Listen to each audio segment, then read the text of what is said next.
सामने लिखा है। उधर सबसे लास्ट घनाभ का समूह पृष्ठीय क्षेत्रफल।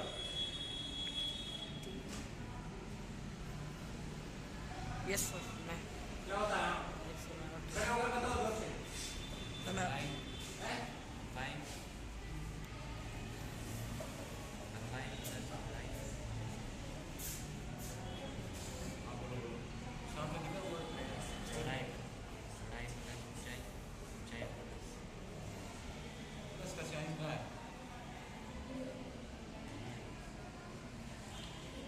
लंबाई इंटू चौड़ाई है, लंबाई इंटू चौड़ाई प्लस चौड़ाई इंटू ऊंचाई प्लस ऊंचाई इंटू लंबाई।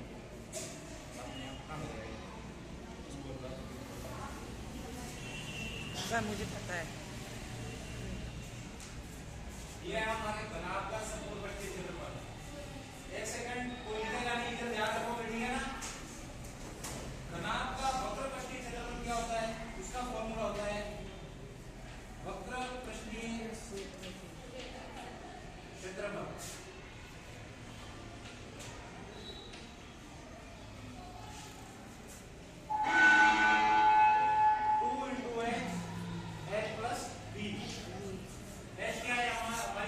हाइट, यस, लंबाई, चौड़ाई, वक्र पृष्ठीय क्षेत्रफल किसका? घनाभ का। घनाभ। 2 गुना ऊंचाई ब्रैकेट चालू लंबाई प्लस चौड़ाई। इसको आप इस तरह से भी लिख सकते हैं 2 गुना ऊंचाई कोष्ठक के अंदर लंबाई प्लस चौड़ाई। कोई मेरे को बता सकता है कि वक्र पृष्ठीय क्षेत्रफल और संपूर्ण पृष्ठीय क्षेत्रफल में क्या अंतर है? वक्र पृष्ठीय क्षेत्रफल क्या होता है और संपूर्ण पृष्ठीय क्षेत्रफल क्या होता है? इन दोनों का फॉर्मूला भिन्न क्यों है? हमारे समझने का टॉपिक तो यही है कि वक्र पृष्ठीय क्षेत्रफल और संपूर्ण पृष्ठीय क्षेत्रफल में क्या अंतर है। और बताएगा मेरे को, बताओ वक्र पृष्ठीय क्या होता है?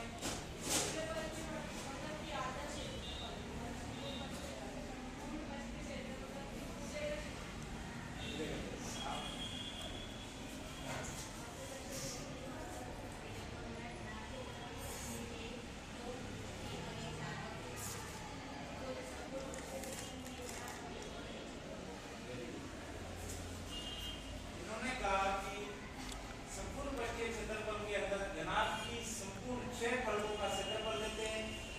जो कि हमारे उदाहरण के तौर पर ये कमरा है। कमरा है, कमरा किस आकार का है? घनाभ का आकार का। वक्र पृष्ठीय क्षेत्रफल में सिर्फ इसकी दीवारों का क्षेत्रफल लेंगे। समझ रहे हो बात को? Yes sir. वक्र पृष्ठीय क्षेत्रफल में सिर्फ इनके दीवारों का क्षेत्रफल इंक्लूड होगा। इसकी छत यानी रूफ एंड जो फर्श है उसका क्षेत्रफल हम काउंट नहीं करेंगे। अर्थात ये जो हमारा घनाभ है, घनाभ के अंदर जो 6 फलक है उसमें से जो 4 फलक है, कौन से 4 फलक? उदाहरण के तौर पर ये हमने कमरा लिया, कमरे के 4 फलक यानी दीवार, चारों कोने, दीवार है उसका क्षेत्रफल हम लेंगे। इस वक्र पृष्ठीय क्षेत्रफल को हम उदाहरण के तौर पर या समझने के तौर पर ये भी लिख सकते हैं कि कमरे की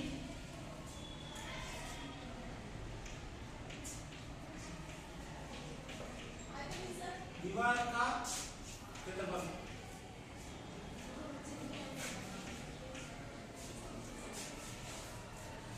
चारों दीवारों का सुनिए, कमरे की चारों दीवारों का क्षेत्रफल। वक्र पृष्ठीय क्षेत्रफल ऑब्लिक, इसको हम बोल सकते हैं कमरे की चारों दीवारों का क्षेत्रफल। यह था हमारा वक्र पृष्ठीय क्षेत्रफल। और हमने उस दिन घनाभ की आकृति के संबंध में चर्चा की थी। वहां पर हमने इसके किनारों की, इसके फलकों की और शीर्ष की संख्या कितनी होती है उसके बारे में भी डिस्कस किया था। तो हमारे किनारे कितने होते हैं इसके? 4। किनारे कितने होते हैं? 4, 6। क्या बोल रहे हो आप?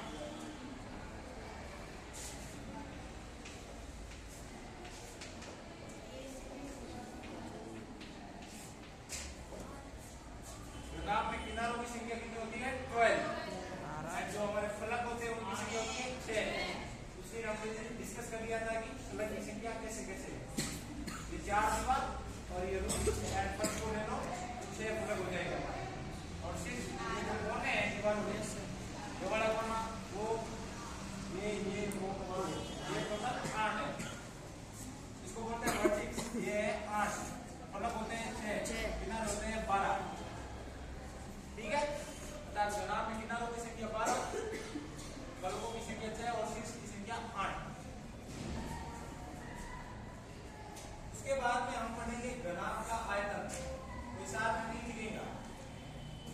Yes sir.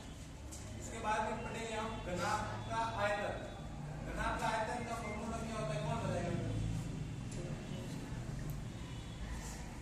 What is the formula of volume cubic? घनाभ के आयतन का क्षेत्रफल क्या होता है?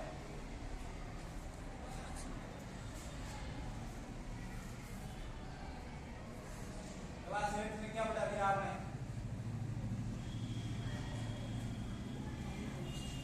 साक्षी, आयतन का फॉर्मूला।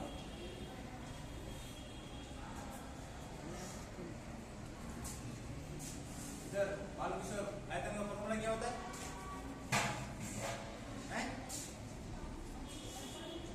आयतन का फॉर्मूला उधर पीछे किसी को पता नहीं आयतन का फॉर्मूला? वो खुशी कहाँ गई?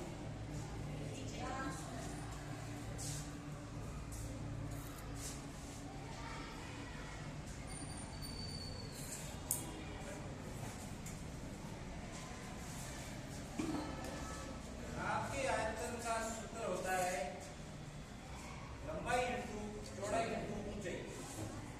जो हमारी ये लंबाई है और जो ये चौड़ाई है कमरे की और जो ये ऊंचाई है, इन तीनों का गुणनफल इस कमरे का आयतन होगा।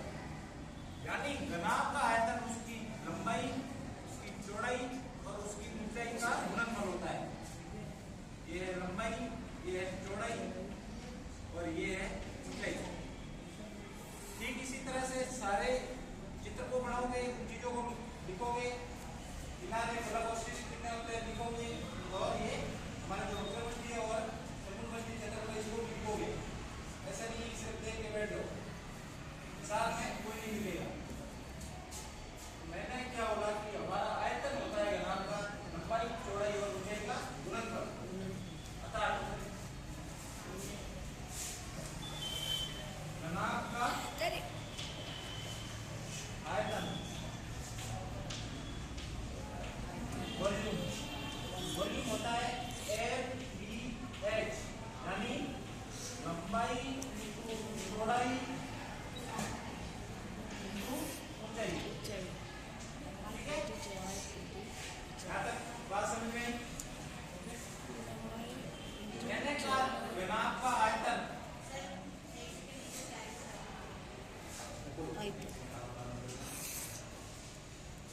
घनाभ का आयतन होता है लंबाई इंटू चौड़ाई इंटू ऊंचाई।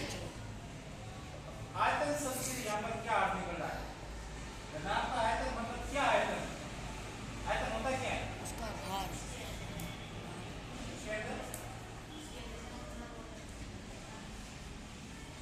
यहाँ पर आयतन शब्द का अर्थ है घनाभ का आयतन। हमने उदाहरण के तौर पर घनाभ का उदाहरण दिया कमरा, ठीक है? और कमरे का आयतन मान सकते हो आप घनाभ का आयतन, क्योंकि हमारा कमरा है जो घनाभागार है। ये एक घनाभ की आकृति का कमरा है। समझ रहे हो बात को?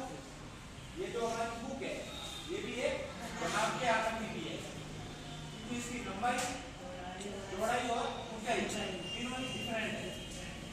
ठीक है, तो जो ये कमरा है इसके अंदर कोई पदार्थ इसके अंदर भरे तो कितनी मात्रा में आ सकता है, ये उसका आयतन हो गया।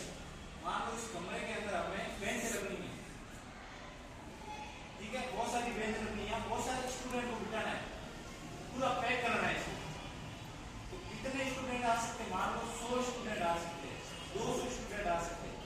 तो मतलब इसका आयतन है कि 200 स्टूडेंट इसकी कैपेसिटी है, इसके अंदर 200 स्टूडेंट आ सकते हैं, 200 विद्यार्थी एक साथ बैठ सकते हैं।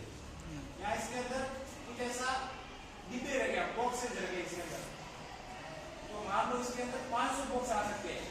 तो इसकी कैपेसिटी है, ये इसका आयतन है, ये अपने अंदर 500 डिब्बों को समा सकता है।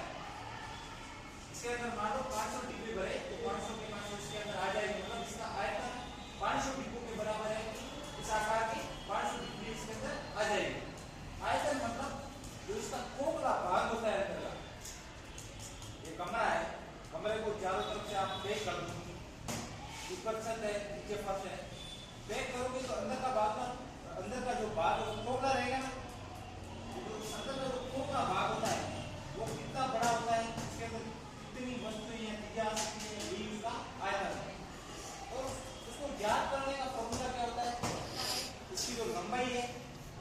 चौड़ाई है इसकी जो ऊंचाई है। उदाहरण के तौर पर लंबाई हम मान लेते हैं 10, 10 ठीक है। चौड़ाई हम मान लेते हैं 20 और ऊंचाई मान लेते हैं 5। देन हमें पूछा है इसका आयतन क्या होगा, तीनों का गुणनफल 10 × 20 कितना हो गया 200, 200 × 5 कितना हो गया 1000। तो 1000 मीटर क्यूब जो हमारे इस आयतन की इकाई होती है वो मीटर क्यूब होगी। मीटर क्यूब क्यों होगी, जो हमने ऊंचाई लंबाई और चौड़ाई दी वो भी मीटर में दी, 10 मीटर 20 मीटर और 5 मीटर, इसलिए हमारा जो आयतन आया वो भी मीटर क्यूब के अंदर आया। जो हमारे आयतन की इकाई होती है वो हम क्यूबिक में लिखते हैं, क्यूबिक में लिखते हैं। हमने जब ऊंचाई लंबाई और चौड़ाई 3 दी थी देन हमारा आयतन आया 1000 मीटर क्यूब। बेसिक तौर पर हमें घनाभ के तरीका ही पढ़ना था। इसके बाद हम पढ़ेंगे घन। तो इन चीजों को लिखिए।